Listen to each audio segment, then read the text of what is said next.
Kejadian kali ini terjadi sekitar tahun 2019. Ada dua perempuan yang kerja di salah satu perusahaan swasta di Jakarta. Namanya kita sebut aja Nia sama Thalia. Mereka seumuran dan umurnya sekitar 25 tahun.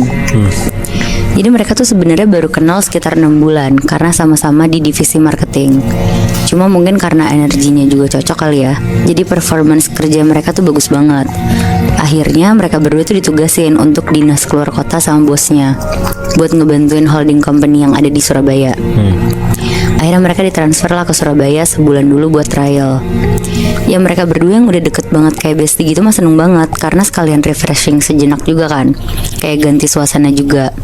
Karena perusahaannya juga udah gede banget, mereka dikasih penginapannya tuh juga oke banget Muebi. Dikasihnya di hotel bagus. Ya walaupun sekamar berdua tapi lumayan banget kan. Sesampainya di hotel sekitar jam 5 sore, Nia sama Thalia langsung mandi dan istirahat. Nah karena masuk kantornya tuh baru besok, jadi mereka tuh mutusin buat jalan-jalan dulu malamnya. Mereka kulineran, keliling-keliling Surabaya, sampai akhirnya sekitar jam 9 malam, mereka baliklah ke hotel. Sampai di kamar, Nia tuh bilang ke Thalia untuk cepet-cepet tidur karena besok tuh masuknya jam 8 pagi. Akhirnya tidurlah mereka berdua. Pas udah tidur, Nia tuh kebangun. Dia dengar kayak ada suara gaduh dari arah Thalia. Jadi posisi tidurnya tuh kasur yang king size. Mereka berdua tuh satu kasur dan Nia tuh lagi tidur ngadep ke tembok, jadi ngebelakangin Thalia. Suara gaduhnya tuh kayak ada suara lampu yang di meja yang dinyalamatin gitu kayak cetak-cetak. Tapi gak cuma itu Moebi, Nia juga dengar ada suara kayak kaki digesek-gesekin ke kasur. Jadi berisik banget kan kedengerannya. Berarti itu di belakangnya Nia ya? Iya bener Moe. Tapi karena ngantuk banget, Nia tuh cuma bisa bilang, "Tal jangan berisik, gue ngantuk banget," sambil merem dan gak nengok ke belakang juga. Nah akhirnya besok paginya pas bangun, Nia tuh langsung bilang ke Thalia, "Tal berisik banget ya, lo ngapain sih semalam?" Thalia yang dengar itu tuh kaget banget, terus bilang, "Hah, apa ya? Gue aja tidur semalam, lo denger apaan?" Nia bingung di situ, tapi Nia tetap jelasin, "Iya, ada suara cetak-cetak lampu, suara kaki lo gesek-gesek ke kasur, gaduh banget lah pokoknya." Tapi karena Thalia juga nggak ngiyain itu tuh suara dia, jadi dia tuh mikir apa dia ngigo atau mimpi doang. Tapi akhirnya nggak dipikirin lagi lah sama dia. Akhirnya sekitar jam 7:30 mereka berangkat nih ke kantor. Kantornya tuh gak terlalu jauh dari hotel yang mereka nginep. Singkat cerita mereka udah selesai ngantor. Terus karena pulang kantornya juga jam 5 sore, jadi mereka mau makan malam di luar dulu. Sebenarnya karena Nia punya pacar, jadi dia tuh agak gelisah juga karena ya jadi LDRan sebulan kan. Jadi kalau lagi ada waktu luang, Nia tuh selalu video call lah sama pacarnya. Mau di tempat mereka makan, di perjalanan, pokoknya sesempetnya aja. Sedangkan kalau Thalia, dia tuh single, jadi dia tenang-tenang aja hidupnya, gak perlu ngabarin siapa-siapa. Jadi karena Nia udah asik video call sama pacarnya, ya otomatis si Thalia didiemin kan. Jadi setelah makan si Thalia bilang lah ke Nia, mending abis makan langsung balik aja ke hotel, biar Nia bisa lanjut teleponan dan Thalia juga bisa rebahan, atau bahkan nonton film. Akhirnya Nia setuju lah yang tadinya mereka mau jalan-jalan ke tempat ramai di Surabaya, jadinya balik ke hotel. Nah sesampainya di hotel kira-kira sekitar jam 7:30 malam, Thalia mandi duluan. Abis itu langsung tidur-tiduran di kasur sambil nonton TV. Nia yang masih asik teleponan ya duduk aja di sofa sebelah kasurnya sambil ketawa-tawa. Karena Thalia lama-lama ngantuk, dia bilang lah ke Nia buat tidur duluan. Dan itu tuh kira-kira udah jam 12 malam Moebi. Si Nia masih asik teleponan. Akhirnya karena gak enak sama Thalia, Nia matiin lah semua lampu kamar dan coba nyalain TV aja buat penerangannya. Posisinya juga Nia sambil tiduran tapi di sofa biar Thalia tuh gak terlalu keberisikan sama suara mereka. Sekitar jam 1-an, Nia tuh ngeliat Thalia kayak gerak-gerak gitu Moebi tidurnya. Kayak orang gak nyaman mau kebangun gitu. Tapi didiemin sama Nia. Tapi pas didiemin tuh Thalia makin gerak-gerak. Malah badannya tuh jadi kayak geter-geter gitu. Kaget dong Nia, langsung dibaliklah kamera HP-nya. Jadi pacarnya juga ngeliat Thalia kayak gitu. Nia panik banget di situ, tapi pacarnya tuh berusaha nenangin dia banget. Sampai akhirnya tiba-tiba Thalia tuh melek. Terus langsung duduk di kasur. Dia diem doang, terus dipanggil sama Nia. Tal, you oke? Akhirnya Thalia langsung nengok lah ke Nia di situ. Matanya melotot, mimik mukanya merah. Terus ya Nia berusaha tetap manggil-manggil Thalia pelan-pelan, kayak Tal, kenapa Tal, kenapa Tal. Tapi Thalia tuh bukannya gimana, malah ketawa-tawa. Anjrit. Bahkan suaranya itu tuh kayak bukan suara Thalia Moibi, tapi suara perempuan yang ngelengking banget. Nia panik lah di situ. Pacarnya akhirnya bacain ayat kursi lah dari video call itu. Terus Nia bener-bener gak berani ngapa-ngapain lagi. Akhirnya sekitar 10 menit Thalia langsung tidur lagi. Nia yang masih ketakutan langsung buru-buru ganti baju dan tidur di sofa itu. Tapi dia bener-bener gak mau matiin telepon pacarnya sampai pagi. Nah besok paginya pas Nia bangun, Nia langsung bilang ke Thalia kalau semalam Thalia tuh kayak dimasukin sosok perempuan gitu. Thalia yang denger itu tuh cuma diem aja dan nyangkal omongannya si Nia. Tapi Nia yang ngeliat ekspresinya Thalia tuh kayak tahu gitu loh kalau Thalia tuh pasti nyembunyiin sesuatu. Dipaksa-paksa lah akhirnya sama Nia, ditanyain terus-terusan. Tapi Thalia tuh tetap nggak mau ngaku gitu kalau dia tuh kesurupan, Bi. Nia kan kesel ya. Terus Nia akhirnya bilang, ya udah nanti malam gue videoin ya lo tidur kayak gimana. Akhirnya Nia ceritalah ke pacarnya, dia kepengen banget nih nanti malam videoin si Thalia tidur. Tapi pacarnya tuh bilang takutnya nanti Thalia marah, dan yang marah tuh bisa aja bukan Thalia tapi sosok yang ada di dalam Thalia kan. Benar. Jadi mereka kayak bikin rencana gitu untuk seakan-akan mereka berdua itu lagi video call, tapi sebenarnya di screen record sama Nia. Jadi pacarnya tetap nemenin Nia kan di situ. Nah sekitar jam 11 malam Thalia sama Nia masih diem-dieman karena Nia masih kesel sama Thalia. Akhirnya abis dia nonton TV, Thalia tidur nih. Ini tuh momen yang ditunggu-tunggu banget kan sama Nia sama pacarnya juga. Walaupun Nianya juga takut, tapi ya udahlah diberani-beraniin biar dia tuh juga punya bukti besok pagi ke Thalia kan. Mereka tunggu-tunggulah sampai jam 12 malam. Thalia gak kenapa-napa sampai Nia tuh ketiduran, tapi dibangunin lagi sama pacarnya. Akhirnya Nia sama pacarnya lanjut ngobrol-ngobrol lagi. Dan sekitar jam 1 malam, tiba-tiba Moibi, Thalia tuh bangun, terus duduk di kasur.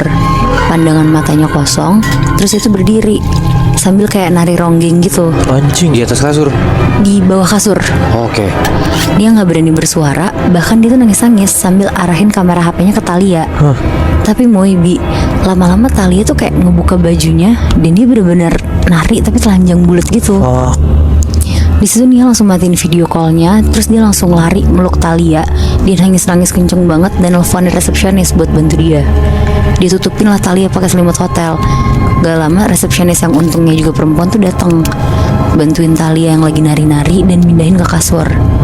Terus langsung lah tanpa mikir panjang Nia tuh berusaha ngehubungin mamanya Thalia lewat HP-nya Thalia. Bener-bener ditelepon-teleponin, dia juga udah gak peduli lah itu jam berapa. Setelah ditelepon-teleponin, akhirnya telepon yang ketiga tuh diangkat sama mamanya Thalia. Nia histeris ngasih tahu kronologisnya. Mamanya akhirnya tuh ngejelasin Moibi. Ternyata dari kecil Thalia tuh emang selalu kemasukan sosok perempuan ini. Sampai di rumahnya tuh juga dijaga sama banyak penjaga gaib biar Thalia tuh bisa tidur. Jadi dia akan kemasukan sosok ini kalau dia tuh nggak tidur di rumah. Dan sebenarnya mamanya juga agak worry kalau si Thalia tuh mau ke Surabaya ini. Cuma mamanya nunggu-nunggu kabar dari Thalia selama 2 hari ini, tapi aman-aman aja dari Thalianya. Makanya mamanya Thalia tuh mikir kalau sosok ini tuh udah nggak ngikutin Thalia lagi. Tapi ternyata masih kan? Masih. Dan yang kesurupan tuh selalu pas tengah malam, Nat? Selalu pas tengah malam, pas dia udah tidur. Anjing, sosok cewek ini siapa ya? Nah itu dia, kayaknya sih emang nempel aja sama Thalia dari kecil deh, cuma nggak bisa diusir. Jadi hitungannya sampai sekarang Thalia itu being denial gitu, atau dia sebenarnya nggak tahu sama sekali? Dia tahu, tapi dia denial gitu. Dan dia juga nggak bisa apa-apa nggak sih? Iya makanya. Kita panggil aja namanya Caca ya. Jadi sebelumnya Caca ini tuh dari kecil emang sensitif dengan makhluk halus. Cuman awalnya dia emang cuman bisa merasakan keberadaan makhluk halus doang, tapi nggak bisa lihat. Oke. Sampai satu ketika nih Nat, Muy, waktu Caca tuh baru masuk SMP, sekolahnya tuh ngadain yang namanya LDKS. Nah LDKS ini tuh di satu villa di daerah Bogor. Villanya tuh bagus, gede lah pokoknya. Dan kayak anak-anak LDKS pada umumnya, yang murid baru tuh dikasih tugas buat ngumpulin barang-barang kayak tali rafia, aquanya harus yang 1 botol seliter gitu, dan lain-lain lah intinya. Nah salah satu barang yang harus dibawa juga itu adalah mie instan. Nah dan ternyata mie instan punya Caca ini ketinggalan di rumah. Caca baru sadar pas udah sampai di villa nih. Panik lah dia, karena dia takut dihukum kan. Iya.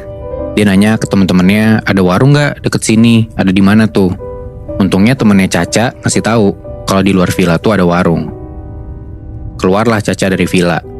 Dia ke depan gerbang, nanjak tuh karena di depan gerbang tuh kayak jalannya nanjak curam gitu.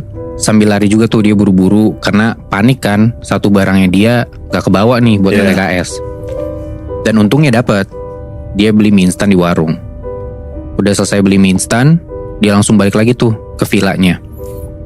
Nah kalau tadi dari villa tuh ke warungnya kayak jalannya nanjak banget, sekarang berarti menuju ke villa turunan kan. Turunan tajam. Si Caca buru-buru, gara-gara lari jatuhlah dia. Aduh. Nah pas jatuh, si Caca ini gak sengaja ngucap kata kasar, anjing gitu. Ya refleks aja kan. Refleks. Dan pas Caca nengok ke arah depan, gak jauh dari dia ternyata ada kuburan di situ. Kuburan yang ketutup sama pohon-pohon gitulah intinya. Di sini belum kejadian apa-apa Nat, Moy. Pas malamnya, abis sholat maghrib, panitia LDKS dan peserta yang lain tuh semua ngadain zikir dan doa bersama gitu di aula villa mereka.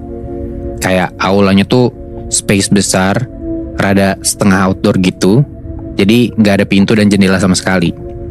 Nah dari aula itu, dari tempat Caca dan teman-temannya sholat, gak sengaja Caca tuh ngeliat ke arah pohon besar di dekat aula itu. Di sana tuh Caca ngeliat ada cewek lagi main ayunan. Padahal harusnya semua anak ya sholat kan di situ. Tapi dia liatnya ada satu cewek dari jauh lagi main ayunan. Si cewek ini tuh rambutnya panjang, menjuntai sampai ke tanah, bajunya tuh putih, agak-agak kotor kecoklatan gitu. Dari deskripsi lo udah tahu ya, itu kuntilanak. Iya. Malam-malam dia ngeliat kayak gitu. Nah cuman entah kenapa si Caca ini tuh gak bisa gerak sama sekali, gak bisa teriak sama sekali. Mungkin gara-gara shock banget kali ya dia ngeliat kayak gitu pertama kalinya. Karena kan tadi gue bilang dia gak bisa ngeliat, cuma bisa ngerasain doang kan. Dia ngeliat kayak gitu, si Kunti ini tuh lagi main ayunan. Jadi lu bayangin nih ada sosok cewek lagi main ayunan. Terus Caca tuh ngeliat dengan keadaan mematung nih. Dia ngeliat Kuntinya tuh di ayunan pertama itu masih bentukan yang sama. Pas ayunan kedua, tiba-tiba kedua kakinya hilang. Anjing. Terus di ayunan ketiga, ayunannya doang, sosoknya hilang gitu aja. Ngeri banget sih.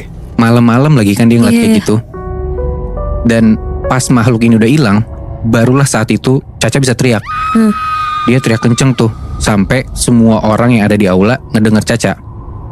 Dan langsung ngeliatin tuh, maksudnya Caca langsung diliatin gitu sama si orang-orang ini. Temennya Caca yang ada di samping dia panik, terus keheranan juga kayak, kenapa Ca? Tapi Caca tuh gak bisa ngomong apa-apa, dia cuma bisa nangis doang. Akhirnya Caca dibawalah ke tempat yang rada sepi dan jauh dari teman-temannya buat ditenangin gitu. Sampai azan Isya, Caca udah mulai tenangan tuh. Dia balik lagi lah ke aula villa buat sholat Isya dan ikut ngelanjutin kegiatan LDKS dia sama teman-teman. Sholat Isya selesai, dilanjut lagi dengan kayak kegiatan muhasabah gitu. Nah villa tuh kayak dibikin gelap gitu Nat, Moy. Jadi cuman ada lilin di sekitar aula buat nerangin tempatnya ini. Gue juga gak ngerti entah kenapa dibikin gelap. Mungkin ya akal-akalan kakak osisnya kali ya, buat bikin muhasabah kayak gitu. Nah di situ tiba-tiba seluruh punggung Caca tuh kayak sakit banget, kayak rasanya ditusuk-tusuk gitu loh. Kayak ada jarum yang menusuk-nusuk punggungnya Caca, tapi tebel banget. Dan ditusuk-tusuknya tuh kayak belum nyampe ke dalam, jadi lu kayak berusaha ditusuk tapi gak bisa. Cuman kerasa di kulit lu. Itu ganggu banget kan sebenarnya. Nah Caca ngerasain kayak gitu tuh. Cuman Caca di situ tetap berusaha buat nahan aja, karena ya ini lagi muhasabah, gue kuat-kuat aja deh. Tapi saking sakitnya di situ Caca cuma bisa nangis. Nah gara-gara nangis, teman sebelahnya Caca tuh dengar, ya teman gue di sebelah nangis nih kenapa gitu kan.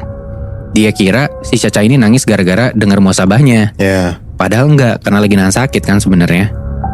Terus Caca bilang ke temannya yang sebelah ini, namanya Bila, sakit banget Bil, katanya gitu. Terus si Bila yang temannya ini bingung, sakit kenapa Ca? Akhirnya Bila manggil lah salah satu kakak OSIS yang ngejaga deket mereka. Pas kakak OSISnya nyamperin Caca, tiba-tiba orang yang di belakang Caca, kayak temen seangkatannya dia, itu tiba-tiba aja kesurupan. Bukan Caca ya, temen di belakang dia. Terus temen yang kesurupan ini, yang di belakang Caca, bilang, aku mau anak ini.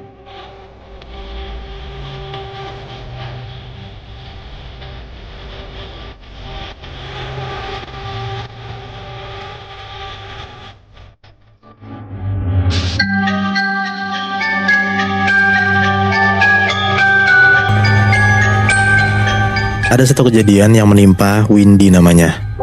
Windy ini umur 17 tahun dan asalnya itu dari Pemalang. Pemalang. Oke. Windy ini terhitungnya kayak anak yang taat beragama lah Nat. Dia gak lupa sholat lima waktu. Terus bahkan dia tuh sering tahajud. Ditambah lagi karena Windy tuh lagi SMK dan dia tuh pengen PKL, makanya kayak sebisa mungkin dia tuh pengen sholat tahajudnya sering, biar PKL lancar, SMK-nya lulus gitu. Awal ceritanya itu Windy kelas 2 SMK dan itu sekitar tahun 2018-an. Nah, waktu itu tuh Windy udah masuk ke PKL tuh, yang praktek kerja lapangan kan namanya PKL ya. Iya, kalau nggak salah ya. Nah, waktu itu Windy PKL di salah satu toko komputer di daerah Pemalang. Dan ya karena toko itu nggak punya mes, jadi otomatis Windy mau nggak mau ngekos tuh di deket sana. Nah, ternyata Windy kasih tahu sama kayak kakak pembimbingnya dia, kalau di sebelah toko itu tuh ada kayak gang kecil. Nah, di situ ada kos-kosan.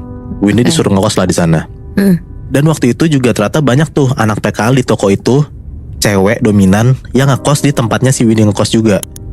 Jadi kayak kosannya itu ada 2 lantai, dan itu tuh nyambung juga sama kayak rumah penjaga kosannya lah, yang jaga tuh kayak nenek-nenek gitu Nat. Di samping kosannya itu di bangunannya ya, sampingnya ada kebun pisang, sebelahnya lagi tuh ada kayak rumah walet gitu, yang kayak ada pekarangannya luas tapi kosong. Total di kosan itu ada 5 kamar, yang 2 di atas, yang 3 di bawah. Dan di lantai 2 itu, kalau misal lo naik tangga, itu ada kamar mandi langsung. Nah, di sebelah kamar mandinya itu ada kayak musola, tapi dibuatnya tuh dari triplek. Jadi kayak musola-musolaan gitu lah. Awal Windy ngekos itu gak ada kejadian sama sekali Nat. Lancar-lancar aja, aman-aman aja. Tapi ada satu hal yang pernah Windy alamin waktu pas dia lagi sholat isya. Dan sholatnya di atas tuh, di musola itu yang gue bilang. Posisi musola kan di atas tuh, dan cuma dibuat dari triplek. Pas Windy lagi sholat, dia tuh kayak nyium bau anyir tapi nggak tahu arahnya dari mana. Dia tetap sholat, dia tetap fokus, dan mungkin dia mikirnya kayak mungkin cuman bangke tikus, yang penting kan nggak ganggu gua gitu. Nah, makin lama baunya tuh makin nyenget, dan ternyata bau anyirnya itu tuh kayak bau darah Nat. Mau nggak mau dia tetap sholat dan dia coba buat nyuekin aja tuh. Nah, terus singkat cerita, pas udah masuk bulan Januari, satu persatu tuh anak-anak yang ngekos di sana pada pulang ke rumahnya. Ada yang udah beres PKL, ada yang lagi libur, pokoknya udah lumayan sepi lah kosannya itu. Salah satu anak PKL yang ngekos di kamar atas itu udah pulang kampung. Dan yang di atas cuman sisa 1 kamar. Jadi kayak satu tuh kosong gitu. Nah, yang sisa itu dari anak Purbalingga lah kotanya tuh. Nah, FYI si Windy ini ngekos sama namanya Mbak Mary. Dia tuh kerja di salah satu toko mainan di dekat tempat PKL itu. Nah, di kosan itu ada 3 kamar yang di bawah. Yang di bawah itu kamar Windy sama Mbak Mary. Jadi 1 kamar berdua. Ada juga kamar sebelahnya itu anak PKL dari Petarukan, dan satu lagi ngekos juga anak SMK juga tuh. Jadi kayak di situ tuh sisanya ada 3-5 orangan lah. Nah, di sini nih mulai kejanggalannya. Tempat kosannya itu tuh susah banget sinyal. Jadi kalau misalnya lu pengen main HP harus ke atas. Nah, Windy ini kan kamarnya di bawah. Jadi kalau misalnya dia tuh lagi gak bisa tidur, lagi insomnia, tidur jam 2, jam 3, ya kan yang mau kita lakuin ya cuma main HP doang kan. Scrollin orang gabut kan. Nah, tapi Windy tuh gak bisa tidur. Mau gak mau dia kalau misalnya main HP harus naik ke atas. Naiklah dia, sekalian dia sholat tahajud niatnya. Sekitar jam 2, jam 3 pagi. Nah, Windy itu naik ke atas ditemenin sama Nisa namanya. Itu tuh anak SMK dari Petarukan, yang lagi main HP juga di ruang bawah. Nah, pas lagi main HP, si Nisa tuh bilang tuh, kan lagi melintas tuh si Windy. Nisa bilang kayak, "Kak, kuotaku habis, boleh gak nebeng hotspot?" Nah, Windy bilang, "Bisa, cuman ya mau gak mau kita harus ke atas, karena kan di bawah gak ada sinyal." Nah, si Nisa tuh bilang kayak, "Ya udah ayo ke atas, kalian kayak aku mau ngabarin cowokku," kata si Nisa.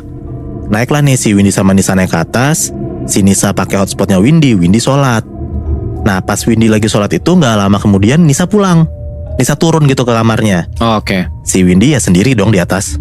Pas Windy lagi sholat nih, lagi fokus sholat, tiba-tiba dia tuh denger ada kayak suara gayung jatuh, brak gitu. Jatuhnya di kamar mandi yang sebelahnya musola itu. Iya. Udah tuh dia lagi sholat, dia tetap fokus. Gak gitu lama tiba-tiba ada lagi suara gayung jatuh Nat. Brak gitu.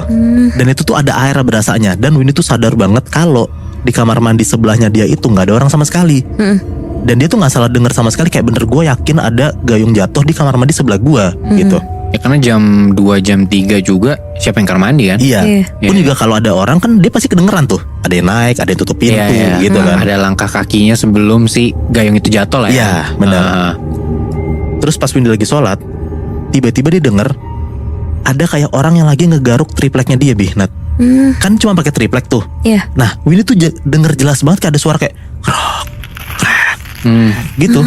Dan itu tuh persis banget di sebelah dia. Di tripleknya itu, musola itu. Awalnya suaranya kecil, dia gak peduli, dia tetap sholat. Lama-lama suaranya kenceng.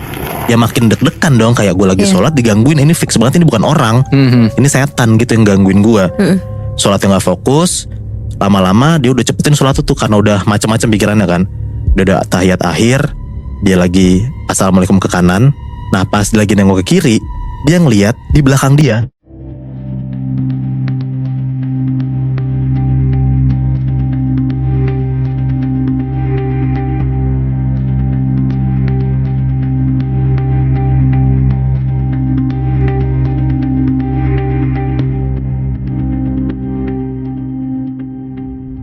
Muibi, ya.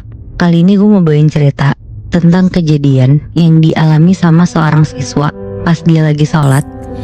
Jadi dia tuh ditampakin sama sosok yang bikin dia sampai trauma banget. Sebut aja namanya tuh Lisa, sama ada temennya juga namanya Randi. Jadi ini cerita tuh udah lama banget, sekitar 6-7 tahun lalu. Pas hari Rabu, sekolah tuh lagi pakai seragam batik. Dan di sekolah Lisa dan Randi tuh ada program di mana diwajibin buat siswa kelas 7-9 itu buat sholat di masjid dekat sekolah. Oh berarti mereka tuh masih SMP. Ya bener Moy, mereka tuh masih kelas 3 SMP. Oke. Jadi kalau misalnya ada siswi perempuan yang lagi halangan, mereka tuh digantiin dengan piket kelas. Kayak nyapu, bersih-bersih. Dan sehari tuh ada 2 kali piket. Jadi yang pertama itu tuh pas sholat zuhur, sama yang kedua tuh pas sholat asar. Di sini tuh banyak banget siswa-siswa yang malas-malesan banget ke masjid, gara-gara masjidnya tuh jauh dari sekolah. Tapi ada lagi nih yang bikin siswa-siswa ini tuh takut ke masjid, apalagi pas sendirian. Jadi ada kejadian, ini tuh kejadiannya dialamin sama temennya Lisa, si Randi ini. Pas lagi mau sholat asar, karena Randi ini telat, jadi dia tuh nyusul ke masjid sendirian. Di situ teman-teman yang lain tuh udah pada sholat duluan. Langsung tuh di situ cepet-cepet si Randi ngambil wudhu, terus dia masuk masjid dan mau mulai sholat. Nah pas dia baru mau Allahu Akbar, tiba-tiba tuh ada yang nepok pundaknya Randi nih dari belakang. Ternyata di situ si Randi disuruh jadi imam buat sholat. Di situ tanpa ngomong apa-apa, Randi langsung maulah jadi imam. Langsung mulai sholat, dan pas dia lagi baca Al-Fatihah dalam hati sampai udah surat pendek, kan dia Allahu Akbar tuh. Ke ruku nih. Iya pas mau ke ruku kan Allahu Akbar. Iya.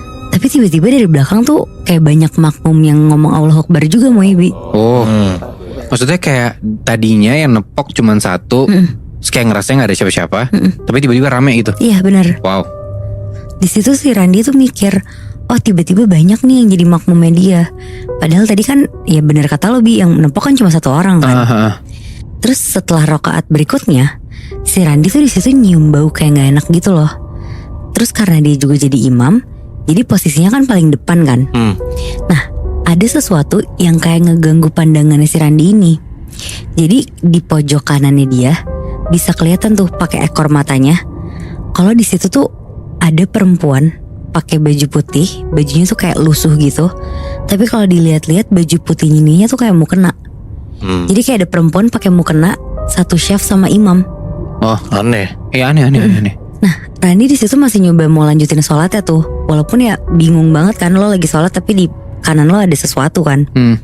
Abis itu karena kelihatan jelas banget pakai ekor mata, kelihatan nih ternyata perempuan yang dilihat Randi itu tuh pakai mukena ikutan sholat juga di pojok kanan itu.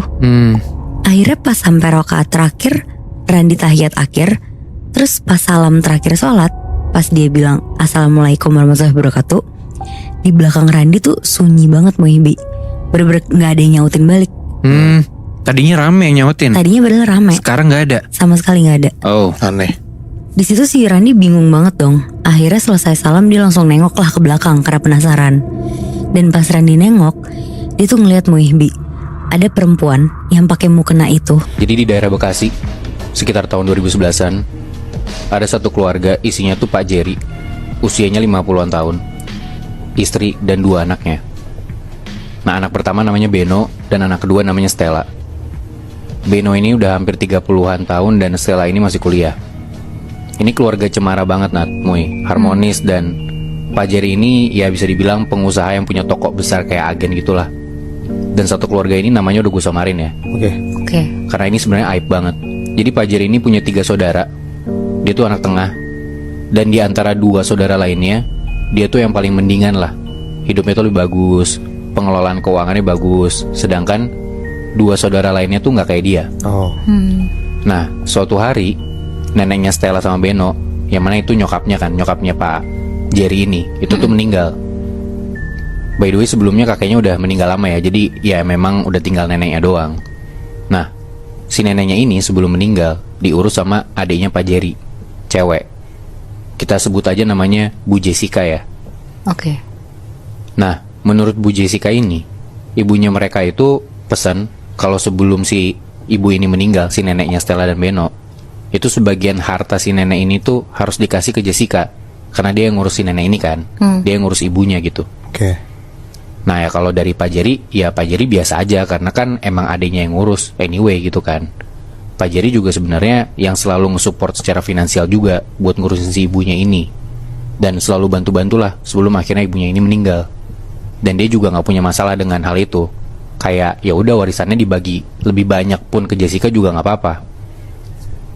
Gue nggak tahu ya pastinya sebesar berapa gitu, maksudnya si warisan ini nominalnya ataupun setengah ataupun sebagiannya tuh sepertiga apa berapa, gue nggak tahu.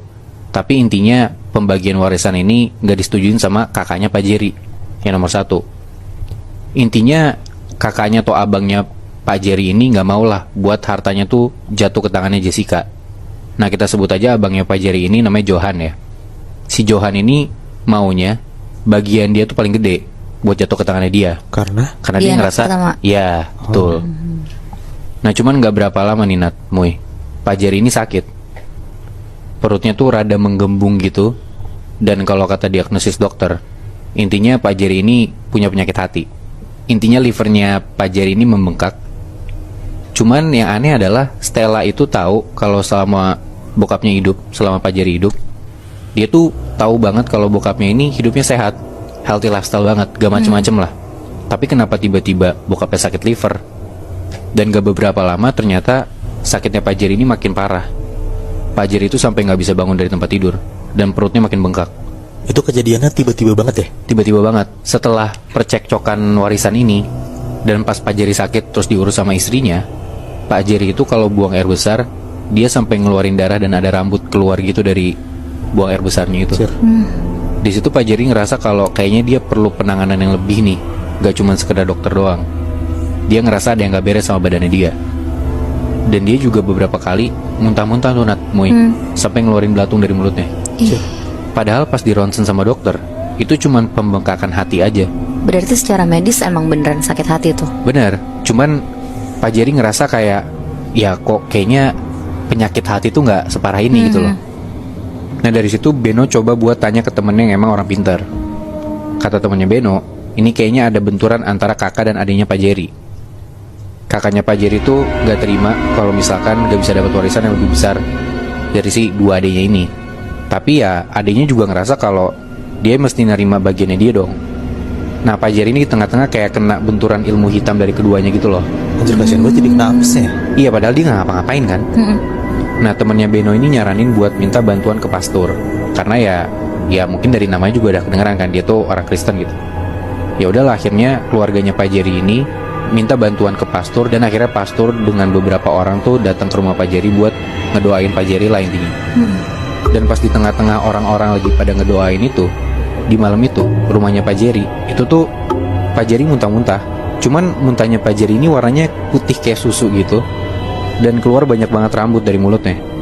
Nah karena mungkin muntahnya banyak banget, akhirnya Pak Jerry lemes dan istirahat lah dia. Setelah beberapa hari, ternyata keadaannya Pak Jerry ini bukannya makin baik, tapi makin parah. Gak cuman muntah-muntah, gak cuman buang air besar yang gak normal, tapi Pak Jerry ini sampai kesurupan. Pak Jerry itu bisa sampai ngomong, mati kalian semua, saya bakal habisin semua yang ada di sini. Tiba-tiba aja. Tiba-tiba aja. Dan kejadian itu gak sekali dua kali gitu, Moy. Hampir tiap hari Pak Jerry itu kerasukan kayak gitu, kayak kerasukan setan gitu loh. Ada waktunya dia kesurupan, tapi habis itu balik normal lagi. Jadi kayak bener-bener gak bisa ditebak banget waktunya kapan. Ngelihat keadaannya kayak gitu ya, sarannya berarti dieksorsis kan. Tapi info yang gue dapet, kalau proses eksorsisme ini tuh butuh ada izin dari Vatikan gitu loh. Gue gak ngerti spesifiknya gimana ya. Cuma ya karena keadaan Pak Jerry ini makin parah, badannya udah makin kurus, tapi perutnya tuh makin membludak gitu loh. Kebayang gak sih lo? Iya. Jadi kayak badannya kering banget, cuman perutnya aja yang gede. Kayak busung lapar gitu. Ya mau gak mau diambil resiko aja dong buat dieksorsis cepetnya. Karena kalau misalkan gak dieksorsis cepet, ya bisa jadi nyawanya bisa hilang gitu kan. Akhirnya pastor ini melaksanakanlah si eksorsisme ini di rumahnya Pak Jerry, di kamarnya dia. Semua orang di luar tuh, jadi yang di kamar cuma Pak Jerry sama si pastornya doang. Berdua. Dan itu bener-bener dari luar kamar kedengeran kalau Pak Jerry ini kayak lagi teriak-teriak gitu loh. Kedengeran dari dalam kamar, Pak Jerry tuh teriak-teriak kayak, Jerry udah mati, dia udah dibakar di neraka. Wah, tapi itu suaranya si Pak Jerry. Suaranya Pak Jerry. Tapi ya kita tahu itu bukan Pak Jerry kan. Iya. Itu di tengah-tengah lagi eksorsis gitu ya. Dan lu kebayang gak sih kalau misalkan lagi gempa ringan gitu. Nah, itu tuh rumahnya Pak Jerry bergetar gitu. Buset. Kayak ada gempa ringan. Itu satu rumah berasa kayak gitu. Dan dalam proses eksorsisme ini berkali-kali Pak Jerry tuh kedengaran muntah-muntah gitu, sambil kayak orang kegerangan kayak gitu. Di malam itu proses eksorsisnya selesai, Pak Jerry istirahat lah. Terus besoknya udah kelihatan sembuh, udah mulai sadar. Terus kayak Pak Jerry tuh kelihatan udah kayak dirinya sendiri lah. Udah gak kelihatan kayak kalau misalkan lu mungkin bisa ngerasa ya kalau orang yang lagi aneh tuh raut mukanya beda. Nah ini tuh udah kembali normal gitu loh. Walaupun masih lemes juga ya. Tapi tiba-tiba 2 hari kemudian Pak Jerry ini meninggal. Anjir. Sedih banget dong satu keluarga. Dan kaget juga mereka di situ. Tapi nggak sampai di situ Nat, Moy. Yang mereka pikir ya udahlah, bokapnya udah meninggal gitu ya. Walaupun sedih. Tapi selang beberapa bulan, Stella anaknya Pak Jerry itu kecelakaan. Dia lagi naik motor dan tiba-tiba aja dia ketimpa pohon yang roboh. Terus meninggal.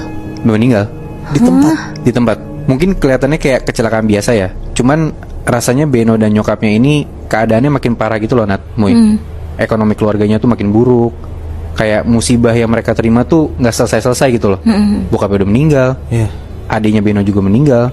Pokoknya hidupnya Beno dan nyokapnya ini makin melarat lah. Dan hal ini tuh nyampe ke kuping temannya Beno yang orang pintar ini. Terus setelah dia telusurin dan nanya-nanya ke orang-orang pintar yang ilmunya lebih tinggi dari temannya si Beno ini, hidup melarat yang nggak selesai-selesai ini tuh yang dialamin sama Beno dan nyokapnya itu karena ibunya Beno sendiri. Karena dia tuh masih dendam banget dan gak terima sama keluarganya gara-gara kena akibat kayak gini gitu loh, Moy. Mulai dari ngeribetin harta warisan, bagian yang gak adil, sampai ya meninggalnya Pak Jerry. Dia tuh, si nyokapnya ini tuh dendam banget sama kakak dan adiknya Pak Jerry. Jadi kayak ya mereka udah kena dendam dari kakak adiknya, tapi ya karena dia gak bisa ikhlas dan gak bisa pasrah sama keadaan itu, akhirnya ya keadaan itu gak selesai-selesai. Alhasil sih katanya ya, dendam dan kebencian ini tuh yang bikin musibah keluarganya ini gak berhenti-berhenti. Karena katanya ya, kalau misalkan lu mau menyucikan diri lu, ngebersihin atau nge-eksorsis gitu, itu lu gak boleh dendam. Lu harus berdamai sama diri lu sendiri. Dan lu harus ikhlas buat hati lu tuh ngejalanin ini gitu loh. Gue masih syok banget sama kalau misalnya yang udah-udah gue denger sih, setiap orang eksorsisme itu kan berhasil lebih. Ini gak berhasil berarti kayak black magicnya kuat banget dong. Nah, gue nggak tahu ya apakah memang black magicnya yang gede banget atau karena memang si ibunya ini emang dendam itu tadi, Muy. Gue juga baru tahu sih karena sebelum-sebelumnya kan kita berharapnya eksorsis benar ya, karena kayak ilmu baik melawan ilmu hitam gitu kan.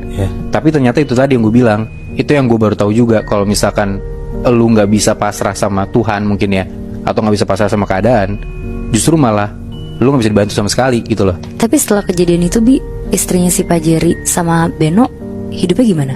Gue nggak tahu sih keadaan Beno sama nyokapnya tuh sekarang gimana ya. Terakhir mereka tuh pindah buat ninggalin Jawa karena saking traumanya, dan akhirnya balik ke kampung halaman mereka di Sumatera. di daerah Bandung ada satu restoran yang cukup terkenal. Orang-orang yang tinggal di daerah sana tuh pasti tahu lah tempat ini di mana dan apa namanya ya. Di resto ini sebenarnya nggak ngejual banyak menu. Menu yang direkomendasiin mereka itu yang paling terkenal ya, itu ikan goreng sama ikan bakarnya.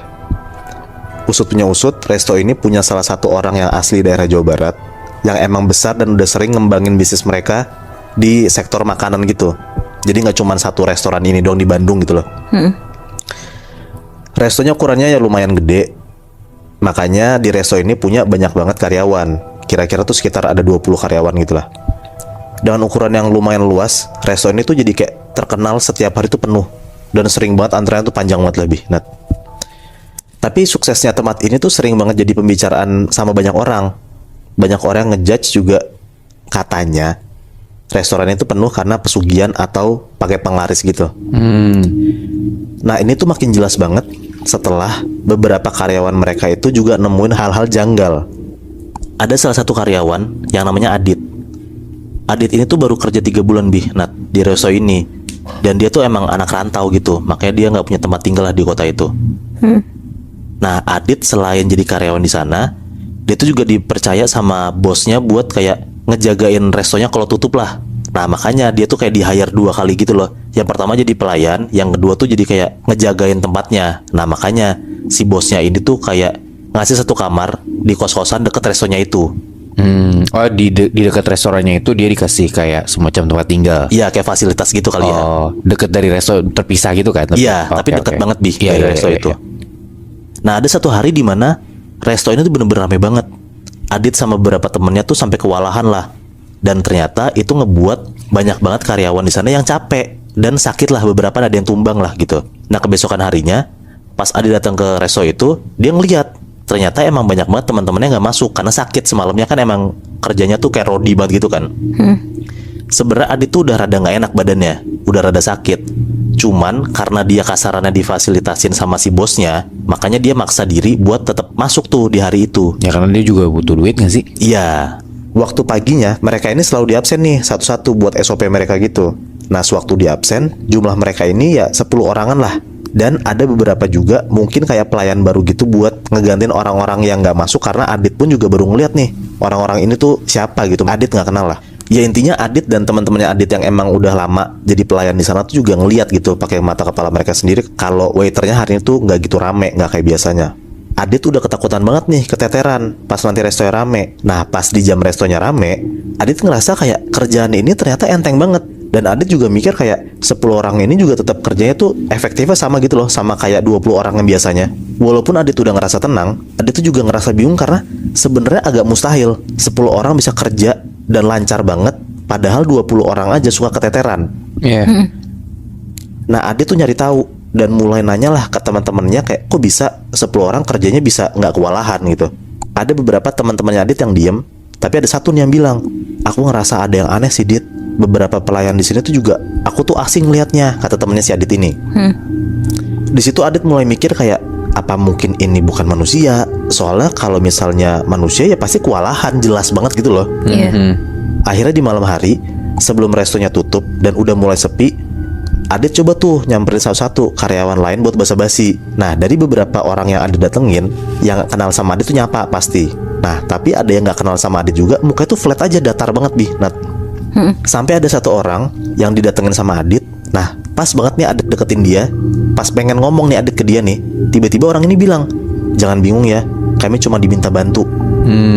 Nah Adit langsung nanya kayak maksudnya tuh apa. Nah di situ orang ini nggak jawab apa-apa. Dia tuh langsung kayak ngajak Adit ke satu tempat gitulah, kayak ada geser ngajak gitu. Nah Adit yang bingung dan kayak penasaran juga, akhirnya dia nurut lah sama orang ini, ngikutlah nih si Adit. Jadi kayak orang ini jalan di depan, Adit di belakangnya. Nah padahal Adit pun juga baru ngeliat pelayan ini siapa gitu. Adit nggak kenal lah, baru pertama kali juga dia ngeliat ada orang ini di restoran ini.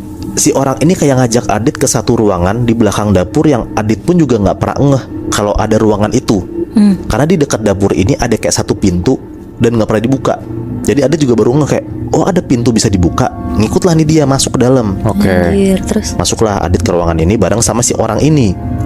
Nah ternyata pas dia buka dan dia masuk jalannya ke dalam, ternyata nih ada lorong panjang dan penyinarannya tuh cuma lilin-lilin kecil doang Bi, Nat, di setiap langkahnya dia. Oh.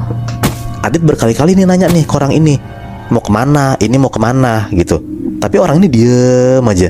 Sampai Adit pun juga takut buat nanya lagi. Nah pas Adit balik badan, kayak dia tuh akhirnya takut gitulah buat ngikut masuk ke dalam. Nah Adit balik badan, orang ini tuh langsung kayak genggam kenceng banget tangannya Adit dan narik Adit buat ngikut lagi sama dia jalan lagi ke dalam gitu. Hampir kayak 1-2 menit jalan. Di setiap beberapa langkah, badan orang ini yang ada di depan Adit tuh ngerasa kayak makin gede gitu loh. Tapi tuh dia coba nahan dan dia tuh sebisa mungkin nggak takut lah gitu. Sampai akhirnya nyampe nih dia ke kayak di ujung ruangan gitu, ada pintu nih di depannya. Nah si orang ini bukalah pintu ini. Nah pas si Adit lihat orang ini lagi buka pintu, muka orang yang dia ikutin ini berubah Bi, Nat. Kayak muka tuh serem banget, kayak monster gitu. Dan orang ini nengok ke belakang ke arah Adit, gigi dia tuh kayak gede banget gitu loh. Wah, anjir serem banget. Nah Adit kaget lah dan dia nggak bisa ngomong apa-apa. Akhirnya dia langsung tuh ngikut aja masuk ke dalam ruangan itu. Di dalam ruangan itu Adit lumayan tenang karena Adit ngeliat ada si pemilik restonya di dalamnya. Yang dia kenal juga. Kenal juga pemilik restonya ini. Oke. Nah di pikiran Adit ya orang ini juga terlalu kaya mungkin, makanya punya ruangan tersendiri gitu. Iya. Adit langsung lah salamin si pemilik ini dan ya respect gitu. Dan tiba-tiba si Adit ini langsung disuruh duduk di satu kursi sama si pemilik restonya. Pas Adit duduk, di depan Adit itu tiba-tiba nongol ada sosok besar tinggi yang lidahnya panjang banget Bi, Nat. Di situ tuh Adit takut banget, dia tuh histeris teriak-teriak gitulah pokoknya karena dia kaget banget tiba-tiba ada sosok makhluk halus gitu. Nah ternyata sosok ini tuh genderuwo dan si Adit ngeliat genderuwo itu lagi ngejilatin banyak banget piring. Ih, Piring restoran itu. iya. Pemilik resto ini langsung pegang pundaknya Adit terus dibilang, keluarga kamu saya biayain Dit, kamu tenang aja, jangan bilang siapa-siapa. Ih, Akhirnya Adit cuma bisa nge-freeze dan dia tuh nyaksiin tuh hal yang baru pertama kali dia ngeliat. Karena dia nggak pernah nyangka kalau misalnya ternyata resto dia tuh kayak gini gitu loh. Abis dari malam itu berita itu langsung kesebar Bi, Nat, karena Adit tuh nggak bisa nahan sendiri rahasia besar ini. jadi dia sebarin, Muy. Iya, dia langsung ngomong tapi cuman ke beberapa pelayannya doang gitu loh, kayak orang yang emang dia deket gitu, cuman 2-3 orang doang. Nah ternyata terjawablah semua nih. Ternyata resto ini tuh pakai pesugihan dan ngejadiin genderuwo ini jadi penglarisnya. Nah piring-piring yang genderuwo jilatin ini ya bakal dipakai sama tamu-tamu di sana. Itu juga ngebuat kenapa makanannya kalau makan di tempat itu enak, tapi kalau dibawa pulang itu tuh jadi nggak enak gitu lebih. Iya. Nat. Ya karena makan di tempat itu ya enak rasanya karena udah dijilatin sama si genderuwo itu. Wah anjing serem banget. Tapi berarti kalau menurut gue ya Muy, itu hitungannya gak cuma satu genderuwo doang dong. Pelayan-pelayan yang lu bilang tadi juga hitungannya makhluk-makhluk halus gak sih? Nah bisa jadi karena si sosok ini kan bilang kita cuman diminta bantuin. Nah gue nggak tahu tuh sosok ini apakah emang jelmaan doang atau penglarisnya juga. Gue juga masih kurang paham tuh. Tapi yang jelas adalah ada satu sosok yang emang jadi penglaris resto ini, ya si genderuwo itu.